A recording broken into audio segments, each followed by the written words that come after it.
Farzandimni bitta ko'zi kichkinaroq ko'rinadi, qovog'i tushganga o'xshaydi deb murojaat qilib kelishadi onajonlar. Bunaqa holatda kimga murojaat qilish kerak? Ko'pincha okulistga murojaat qilishadi, lekin bu asosan nevrologik muammo hisoblanadi. Ko'pchilik onajonlar buni bolam uyqusi kelyapti yoki shunchaki tug'ma yoki ko'zini shamollatgan deb o'ylashadi. Lekin bu nevrologiyada Gorner sindromi bo'lishi mumkin. Gorner sindromining belgilari: birinchisi yuqori qovoqning tushishi, ikkinchisi qorachiqning kichikroq bo'lishi, uchinchisi ko'z olmasining ko'z kosasiga botibroq turishi hisoblanadi.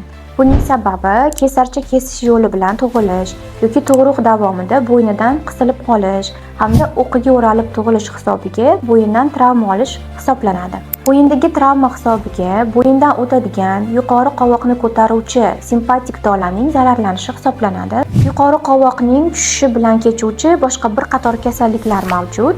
Ular bilan farqlab olishimiz kerak bo'ladi va davo choralari ham shunga ko'ra qo'llaniladi.